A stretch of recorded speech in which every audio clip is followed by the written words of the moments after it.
বাদশার সন্তান, বাদশার সন্তান ওই সময়ের মধ্যে হুজরা থেকে বের হয়ে, প্রাসাদ থেকে, রাজপ্রাসাদ থেকে বের হয়ে যখন দেখলেন, দুই তলা থেকে দেখলেন একজন মানুষ আসতেছে সওয়ারি হয়ে উট নিয়ে, তখন তিনি কি করলেন? ওই সন্তান রাজপ্রাসাদ থেকে নেমে একদম মরুভূমির মাঠের মধ্যে, রাস্তার মধ্যে গিয়ে দাঁড়িয়ে আছে এরকম করে।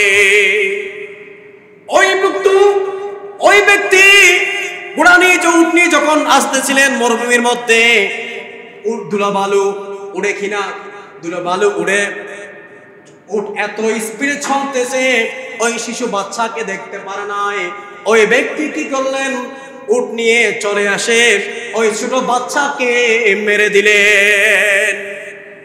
কি করলেন? অনিচ্ছাকৃত, যেরকম আমাদের অ্যাক্সিডেন্ট হয় ঠিক সেরকম ওই উট নিয়ে আসার সময় ছোট বাচ্চাকে কেয়ার করতে পারে নাই, এবং মরুভূমির মধ্যে যে বালু, ধুলোবালি উড়ার কারণে আর কি করতে পারে নাই, কেয়ার করতে পারে নাই। এখন তিনি যখন উটের সাথে পায়ের সাথে লেগে গেল, ওই বাচ্চা সাথে সাথে ইন্তেকাল করলো। ইন্না লিল্লাহি ওয়া ইন্না ইলাইহি রাজিউন। এরপর তিনি কি করলেন? চলে গেলেন। এরপরে যখন তিনি চলে গেলেন, বাদশা ওমর ইবনে আব্দুল আজিজ তখন ওই বাদশা কি করলেন? চতুর্দিকে পুলিশ বাহিনীকে অ্যানাউন্স করে দিলেন যে আমার সন্তানকে, বাদশার সন্তান বলে কথা, বাদশার সন্তানকে কার দুঃসাহস হয়েছে তাকে মারার এরকম দুঃসাহস কার হলো? তখন কি করলো? সমস্ত বাহিনী লাগিয়ে দিল ওই ব্যক্তিকে ধরে আনার জন্য, এবং বাদশা নির্দেশ দিল তার যে ওই ফাঁসির মধ্যে ফাঁসির কাস্টরি রেডি করে ফেললো, তাকে ধরার সাথে সাথে তাকে ফাঁসি দিয়ে দেবে। এরপরে পুলিশ বাহিনীরা তাকে খুঁজে, এক পর্যায়ে তিনি কি করলেন? এই খবর যখন পেলেন তখন নিজেকে আড়াল করে ফেললেন, আত্মগোপনে চলে গেলেন। কিন্তু তাকে তারপরেও তিনি রেহাই পেলেন না, তাকে ধরে ফেললেন। ধরার পরে বলতে লাগলেন, ওই পুলিশ বাহিনী, তোমার সময় আর বেশি নেই, তোমাকে যাওয়ার সাথে সাথে তোমাকে ফাঁসি দিয়ে ফেলবে। এই মুসিবত একজন ব্যক্তির জন্য কত বড় মুসিবত, আপনি একটু খেয়াল করুন। তখন তিনি মনে মনে ভাবতে লাগলেন যে আমি অনিচ্ছাকৃত কোনো দুর্ঘটনা হলে সেটার জন্য যেই শরীয়তের ফয়সালা হচ্ছে দিয়ত দেওয়া, কোরআনের নির্দেশ হচ্ছে দিয়ত দেওয়া, অর্থাৎ জরিমানা দেওয়া। কিন্তু বাদশা জরিমানা নিবে, কারণ তার সন্তানকে মেরেছি, সে জরিমানা নিবে না। তখন এই খবর যখন পেলেন, বাদশা দিয়তও নিবে না, জরিমানাও নিবে না, এখন তার নিশ্চিত কি ফাঁসি হবে, ঠিক কিনা? এরকম একটা মুসিবতের সময় ওই ব্যক্তি কি করলেন? যে আমি যদি এই মুসিবত থেকে উদ্ধার হই, আল্লাহ যদি আমাকে এই মুসিবত থেকে বাঁচায়, আমি আমার মাহবুব নবীর কি করব? দয়াল বান্দার নবীর মিলাদের আয়োজন করব, মিলাদ সাজাবো। জোরে বলুন না সুবহানাল্লাহ। যার কোনো সাহারা নাই তার জন্য কে? দয়াল বান্দার নবী আছে কিনা? দয়াল বান্দার নবী আছে কিনা? এই জন্যই তিনি মনে মনে নিয়ত করলেন, আমি যদি এই মুসিবত যদি আল্লাহ আমাকে বাঁচায়, আমি নবীজির মিলাদের আয়োজন করব। জোরে বলুন না সুবহানাল্লাহ। খাতামুল আম্বিয়া কা প্যারা নবী, সর নবিयों से अफजल हमारा नबी, अशरफुल अंबिया का प्यारा नबी, वो नबी दोनों उम्मत का प्यारा नबी, सबसे औला हमारा नबी, सबसे बाला हमारा नबी, हल्कों से औलिया से रसूल, और रसूलों से आला हमारा नबी, खातमुल अंबिया का प्यारा नबी सारे नबियों से अफजल हमारा नबी। সকলে বলি মারহাবা। पर हाजरीन, विशेष করে আমি আদম পবিত্র কালামুল্লাহ হাকিম থেকে সূরা আলে ইমরানের 166 নম্বর আয়াত কারিমার যে অংশ তেলাওয়াত করেছি, এই আয়াতের আলোকে কুরআন ও হাদিস থেকে আলোচনা করার তৌফিক দান করুক। সকলে বলি আমিন। এই আয়াত কারিমার মধ্যে আল্লাহ পাক রব্বুল ইজ্জত দয়াল বান্দার নবীকে যেই আমাদের নবী আমাদের জন্য কত বড় নিয়ামত, কত বড় ইহসান আল্লাহর পক্ষ থেকে এই আয়াত কারিমার মাধ্যমে আমাদেরকে জানিয়ে দিচ্ছেন। জোরে বলুন না সুবহানাল্লাহ। আল্লাহ পাক রব্বুল ইজ্জত পবিত্র কালামুল্লাহ হাকিমের মাধ্যমে আমাদেরকে জানিয়ে দিচ্ছেন যে লাকাদ মান্নাল্লাহু আলাল মুমিনিনা ইয বাআসা ফীহিম রাসূলা। আল্লাহ পাক বলতে লাগলেন, আই মাহবুব নবী, আপনি হচ্ছে মুমিনদের জন্য, যারা নেককার মুমিন ঈমানদারদের জন্য, তাদের উপর ইহসান। কারণ আমরা যেই নবী পেয়েছি ইনি হচ্ছে শ্রেষ্ঠ নবী, ঠিক কিনা? যেই কোরআন আমরা পেয়েছি সেই কোরআন আসমানি কিতাবের মধ্যে শ্রেষ্ঠ কোরআন। সুবহানাল্লাহ। এজন্যই আমরা দয়াল নবীর আগমনের কারণে আমরা যেই নবীর উম্মত হওয়ার সৌভাগ্য অর্জন করেছি, সেটার কারণে নবী জি সাল্লাল্লাহু আলাইহি ওয়াসাল্লাম যে আমাদের নবী হওয়ার কারণে আমরা বড় ভাগ্যবান। আমাদের উপর আল্লাহর বড় ইহসান, বড় দয়া। জুড়ে বলুন না সুবহানাল্লাহ। কারণ এটা মুমিনদের জন্য, মুমিন বান্দাদের উপর আল্লাহর বড় ইহসান।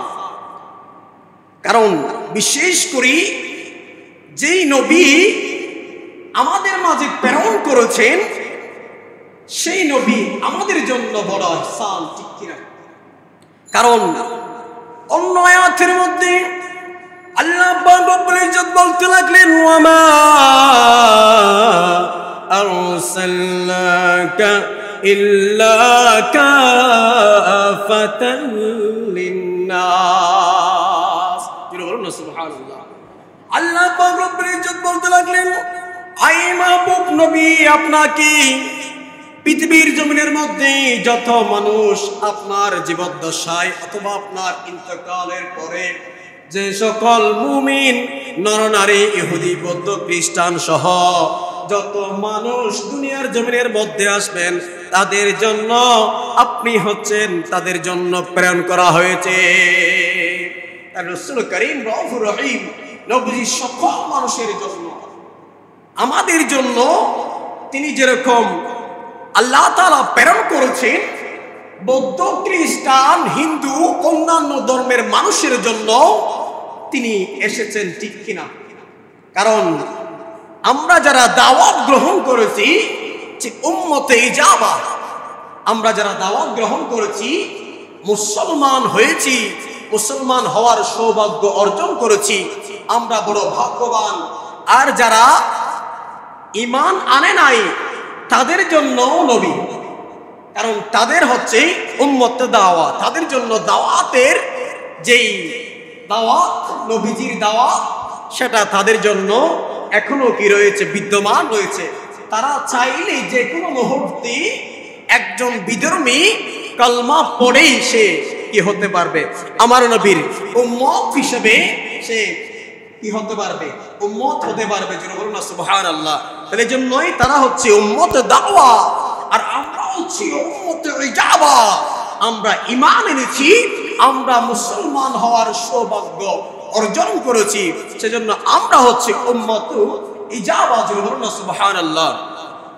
পেরাজরিন, রাসূল করিম রউফুর রহিম দয়াল বান্দার নবী আগমনে আল্লাহ পাক রব্বুল ইজ্জত দুনিয়ার জমিন যেরকম কুল কায়নাত শূন্য আকাশ যেরকম আলোকিত হয়েছিল, ঠিক সেরকম হযরতে আমিনা রাদিয়াল্লাহু তাআলা আনহা বলতে লাগলেন, হযরতে আব্বাস রাদিয়াল্লাহু তাআলা আনহু বলতে লাগলেন, আমি দেখেছি যে আমিনার ঘর থেকে মক্কায় পাক থেকে একদম আসমান পর্যন্ত শূন্য আকাশ পর্যন্ত আলোকিত হয়ে গিয়েছিল। বলুন না সুবহানাল্লাহ। পেরাজরিন, সেরকম আল্লাহ পাক রব্বুল ইজ্জত শুধু এই দুনিয়াকে নয়, সেরকম এই আইয়ামে জাহরিয়া নয়, অন্ধকার দূরীভূত হয়েছে এবং আসমান পর্যন্ত নূরানি রোশনীতে আলোকিত হয়েছে। ঠিক সেরকম আল্লাহ পাক রব্বুল ইজ্জত আমার মাহবুব নবীর মিলাদের কারণে আসমানি জগতের মধ্যে আলোকিত করেছিল। বলুন না সুবহানাল্লাহ।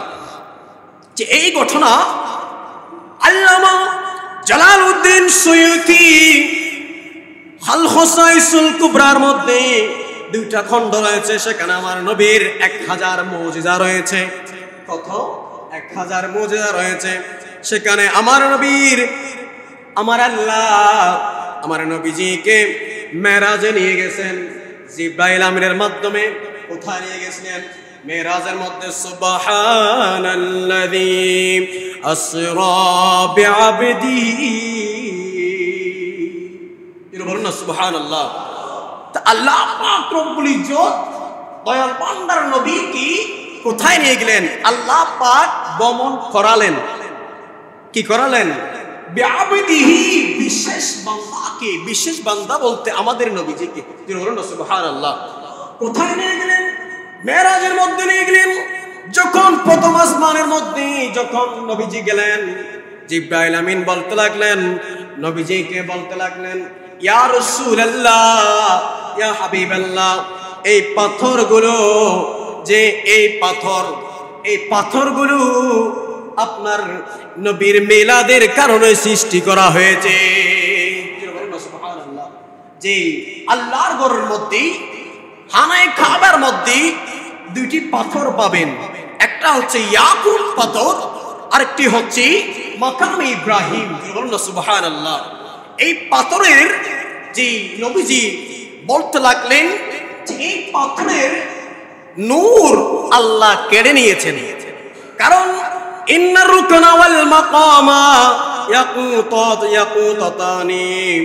ইয়াকুতাতানি মিন ইয়াকুতিল জান্নাহ। আল্লাহ যেই পাথর খানায়ে কাবার মধ্যে, যেই পাথর দুটি, একটা হচ্ছে ইয়াকুত পাথর, আরেকটা হচ্ছে মাকাম ইব্রাহিম, এই দুটি পাথরের নূর আল্লাহ কেড়ে নিয়েছেন। এই দুটি পাথর জান্নাতি পাথর, কারণ হাদিসে পাকের মধ্যে মিন ইয়াকুতিল জান্নাহ, এটা কোথায় থেকে? জান্নাত থেকে এই পাথর দুটি। সুবহানাল্লাহ। এরপর হচ্ছে কামাযাল্লাহু নূরুহুমা, হযরত আদম আলাইহিস সালাম যখন দুনিয়ার জমির মধ্যে এসেছিলেন, তখন জান্নাত থেকে এই দুইটি পাথর হযরত আদম আলাইহিস সালাম নিয়ে এসেছেন। আল্লাহ যে লাউলাম ইয়াতমিসলু লাহুমা, যে আল্লাহ নূর কেড়ে নিয়েছেন, সেজন্য না হলে এই দুটি পাথরের নূরে নূরান্বিত হয়ে আসমান অবধি পর্যন্ত আলোকিত হয়ে যেত। বলুন না সুবহানাল্লাহ।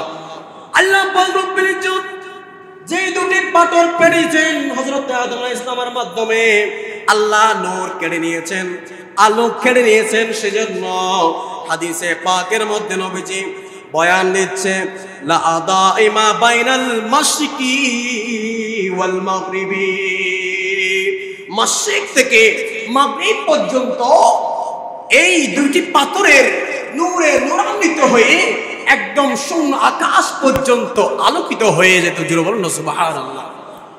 হযরত জিবরাইল আমিন আমার নবীজিকে প্রথম আসমানের মধ্যে যেই ইয়াকুত পাথর দেখাচ্ছে উহুদে মিলাদে, সেই পাথরকে বলা হচ্ছে ইয়া রাসূলুল্লাহ, ইয়া হাবিবাল্লাহ, এই পাথর কি জানেন কি? তখন নবীজি বললেন, না, বলো দেখি। এই পাথর হলো আপনি নবীর মিলাদের কারণে আল্লাহ এই আসমানকে আসমানের মধ্যে আলোকিত করেছে।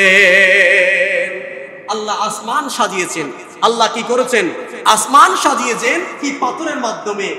হযরতে জিবরাইল আমিন বলতে লাগলেন যে উহুদে ইয়াকুত পাথরের মাধ্যমে আল্লাহ পুরো আসমান জগৎকে সাজিয়েছেন। সুবহানাল্লাহ। একটু বলি সুবহানাল্লাহ, সুবহানাল্লাহ। নামে মুহাম্মদ সাল্লি আলা সুবহানাল্লাহ, সুবহানাল্লাহ। जिसने हमारे दिल को जला सुबहानल्लाह, सुबहानल्लाह। আমার ভাইরা গভীর মনোযোগ। এই ইয়াকুত পাথরের মাধ্যমে উহুদে মিলাদি এই পাথরের মাধ্যমে আল্লাহ কি করেছেন? আসমান জগৎকে সাজিয়েছেন। এরপরে আল্লামা ইমাম গাজ্জালি ইয়াহইয়াউল উলুম ফিদ্দিন, সেখান থেকে ইমাম আলা হযরত মূল হেফাজতে, যে আলা হযরতের মূল হেফাজত শরীফের মধ্যে, ফুজাত শরীফের মধ্যে আরো 700 বছর আগে এই ঘটনা উল্লেখ করেছেন। এক আশিক, নবীর গোলাম, নবীর আশিক কি করেছেন? নবীর মিলাদ সাজিয়েছেন। তার মনের মধ্যে আশা ছিল নবীর মিলাদ সাজাবে। সেই মিলাদ সাজানোর জন্য যত টাকা পয়সা খরচ করেছেন, একদম এত বেশি লাইটিং করে নবীর মিলাদ সাজিয়েছেন। আমরা যেরকম করি, আমরা নবীর মিলাদুন নবী যখন আসি, বিশেষ করে নবীর যারা আসে তারা কি করে? নবীর মাহফিল করে কিনা? সেরকম 700 বছর আগে এক আশিক কি করেছেন? নবীর মাহফিল সাজিয়েছেন অসংখ্য লাইটের মাধ্যমে। জোরে বলুন না সুবহানাল্লাহ। আর এক আশিক কি করলেন? অসংখ্য লাইটের মাধ্যমে নবীর মিলাদ সাজালেন। সমাজের এক বিত্তশালী আসলেন, ওই আশিককে বলতে লাগলেন, তুমি কি করতেছ? তিনি বলতে লাগলেন, আমির নবীর মাহফিল মিলাদ সাজাচ্ছি, মিলাদ সাজালাম। তখন ওই বিত্তশালী বলতে লাগলেন, আশিককে বলতে লাগলেন, তুমি নবীর মিলাদ সাজাচ্ছ ঠিক আছে, এত লাইটিং করার কি আছে? ওই বিত্ত বলতে লাগলেন, সমাজের ধনবান ব্যক্তি বলতে লাগলেন, এতগুলো লাইট, এটা অপচয় হচ্ছে, এতগুলো লাইট জ্বালানোর কি দরকার, অপচয় করার কি দরকার? তখন ওই আশিক বলতে লাগলেন, ঠিক আছে, আমি নবীর মাহফিল, আমার মুহাব্বতে আমার নবীর মাহফিলকে আমি অসংখ্য লাইটের মাধ্যমে সৌন্দর্য মণ্ডিত করলাম, ডেকোরেশন করলাম, ঠিক আছে, আপনি গিয়ে ভেঙে ফেলুন। এরকম যখন বললেন, ওই বিত্তশালী বলতে লাগলেন, আসলাম বুঝাইতে, কিন্তু ওই আশিক বুঝে না।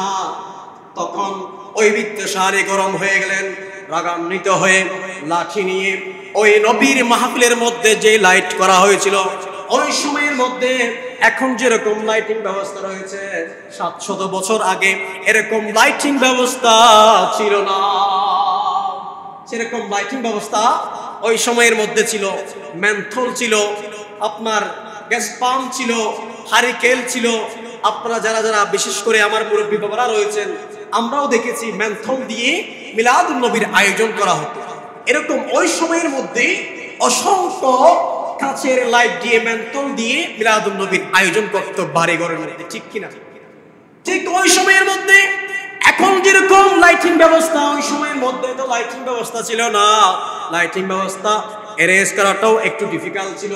কষ্টসাধ্য ছিল, ব্যয়বহুল ছিল, কিন্তু আশিক নবীর মাহফিল সাজিয়েছে। ওই বিত্তশালী বাগার জন্য লাঠি নিয়ে গেল, কিন্তু ওই বিত্তশালী নিজের সর্বশক্তি ব্যয় করার পরও একটা লাইটও তিনি ভাঙতে পারলেন না। আরো জুড়ে বলুন না সুবহানাল্লাহ।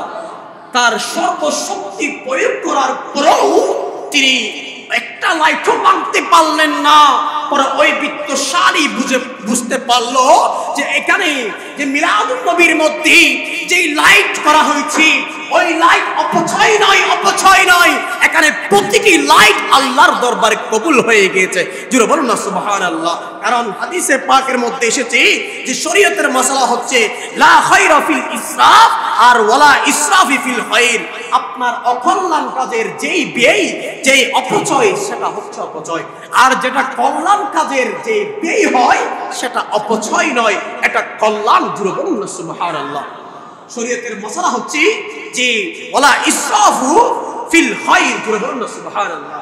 মিলাদুন নবীর মধ্যে লাইটিং করা, সাজানো গুছানো, এটা কখনো অপচয় হতে পারে না। প্রতিটি লাইট আল্লাহর দরবারে কবুল হয়ে যায়। জুড়ে বলুন না সুবহানাল্লাহ। মেরে হাজরিন, এরপরে বিশেষ করে বলতে চেয়েছিলাম, আমরা যেই আমলগুলো করে থাকি, বিশেষ করে হাদিসে পাকের মধ্যে এসেছেন, আল্লাহ পাক এই ফসলায় দিয়েছেন, আমরা মিলাদুন নবী করে থাকি। সুন্নি ভাইয়েরা, ঠিক কিনা? সুন্নি ভাইয়েরা মিলাদুন নবীর মাস আসলে মিলাদুন নবী করে থাকি। বিশেষ করে আমাদের জন্য যেই আমলগুলো রয়েছে, সেই আমলগুলো আমরা নামাজ পড়ি, আমরা হজ করি, আমরা যাকাত দিয়ে থাকি, আমরা সৎ কাজ করে থাকি, আমরা সদকা দিয়ে থাকি।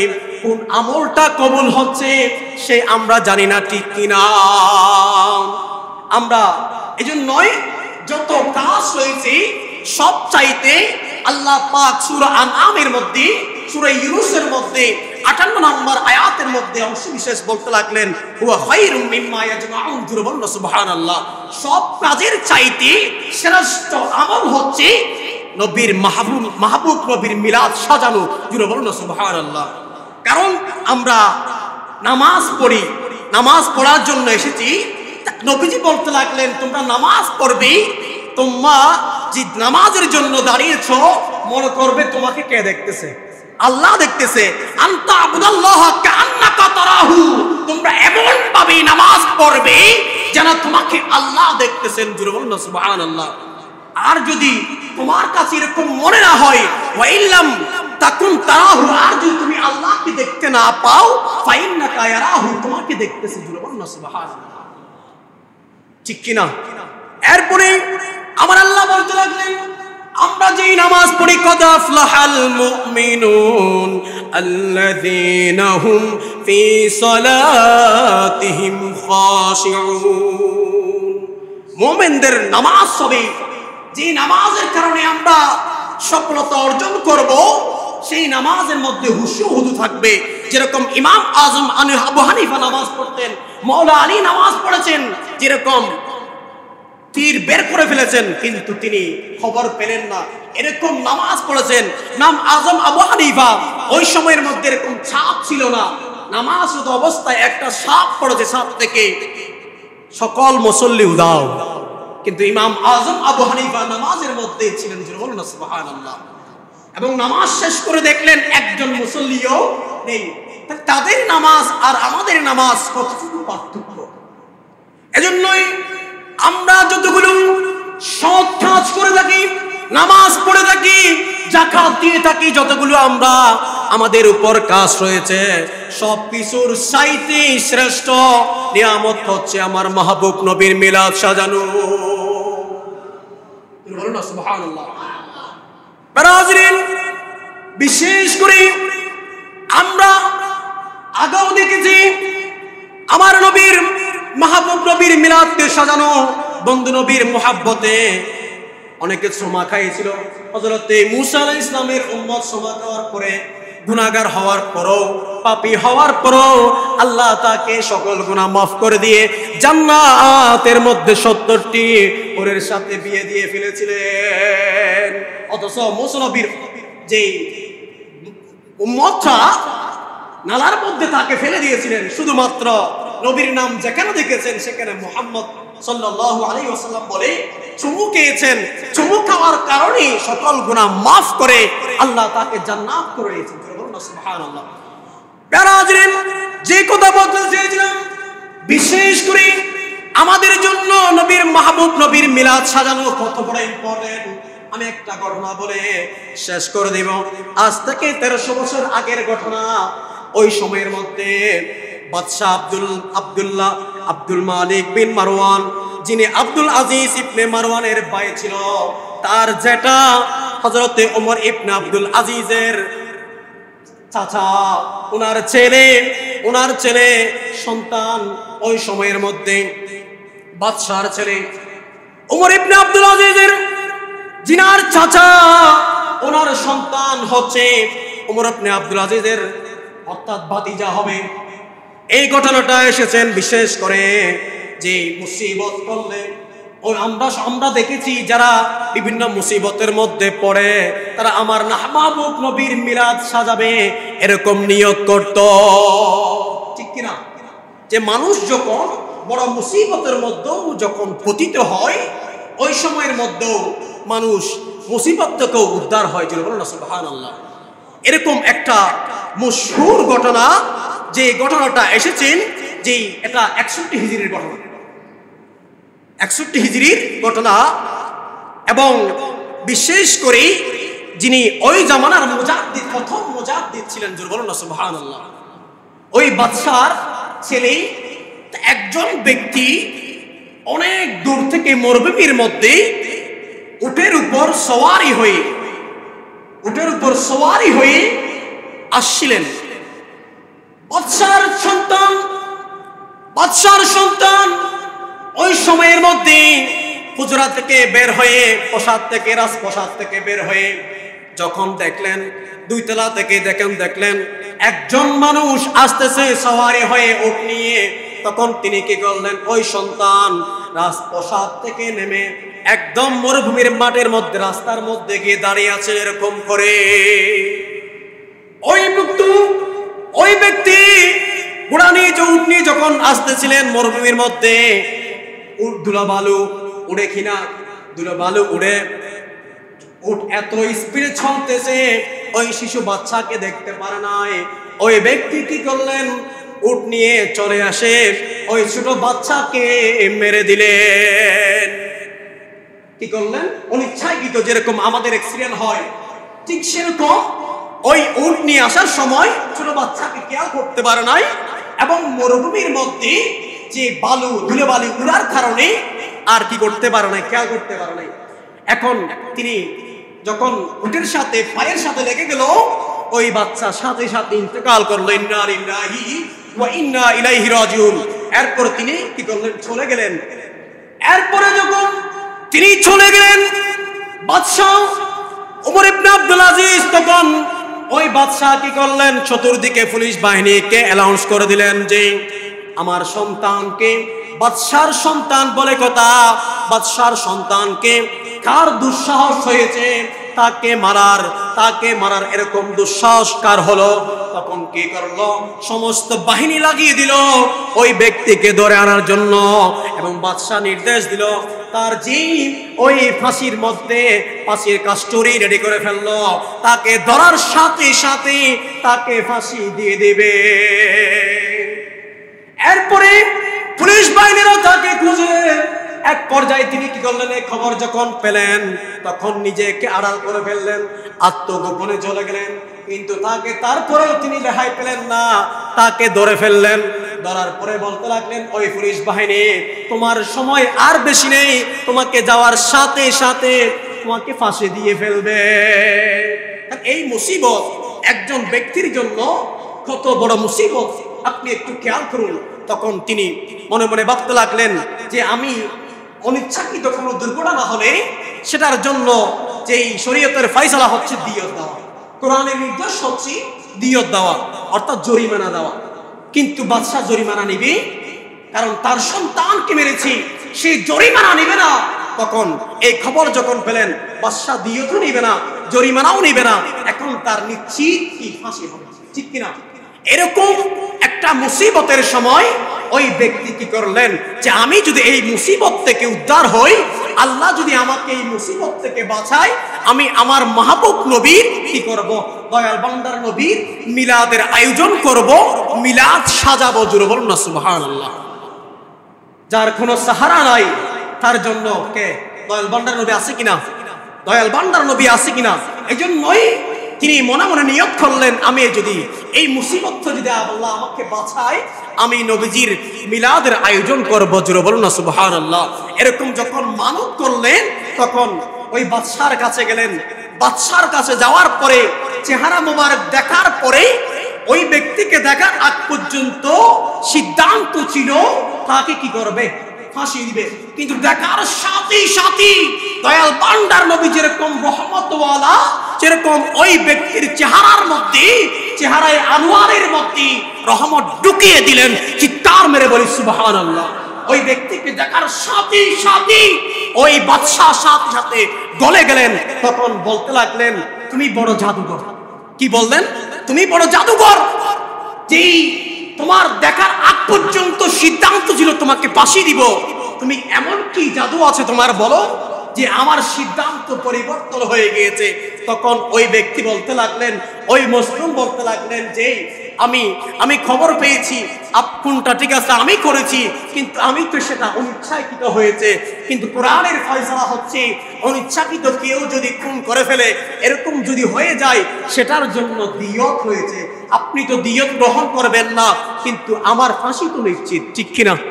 এই জন্য আমি মনে মনে নিয়ত করেছি যে আমি এখান থেকে যদি মুক্ত হই, যে আমি ফিরে যেতে পারি, তাহলে আমি আমার মাহবুব নবীর, দয়াল বান্দার নবীর, রহমাতুল লিল আলামিন নবীর মিলাদের আয়োজন করব। জোরে বলুন না সুবহানাল্লাহ। তখন বাদশাহ কি করলেন যে বাদশাহ বললেন, আমিও তোমার যে মিলাদুন নবীর মধ্যে আমিও শরীক হলাম, নাও 1000 দিরহাম দিলেন। ওই সময়ের মধ্যে আজ থেকে 1350 বছর আগে ওই সময়ের বাদশাহ কি করলেন, 1000 দিরহাম তাকে দিলেন, তাকেও মিলাদুন নবী করার যে ওই তুমি করো, আমি সেখানে উপস্থিত হব। জোরে বলুন না সুবহানাল্লাহ। তাহলে কি করলেন, যে মিলাদুন নবীর করার কারণে মুসিবত থেকেও উদ্ধার হওয়া যায়, বিপদ থেকেও মুক্ত পাই। জোরে বলুন না সুবহানাল্লাহ। আমাদের দরকার আছে কিনা মিলাদুন নবীর মাহফিল করার দরকার আছে কিনা? এবং আল্লাহ পাক বলতে লাগলেন সূরা ইউনূসের 58 নম্বর আয়াতের মধ্যে বলতে লাগলেন, হুয়া খায়রুম মিম্মা ইয়াজমাউন। যত কাজ হয়েছে সব কাজ কবুল হওয়ার আশঙ্কা আছে, কবুল না হতে পারে, কিন্তু মিলাদুন নবী কোনো আশা যদি করে থাকে, আল্লাহর সাথে সাথে ওই ব্যক্তির আমল আল্লাহর দরবারে কবুল হয়ে যায়। জোরে বলুন না সুবহানাল্লাহ। যারা কবলাল জুমা পড়েননি তারা কবলাল জুমা আদায় করে নিন। বিশেষ করে একটা মেসেজ হচ্ছে যে 5 নম্বর মোহরা শাকার থেকে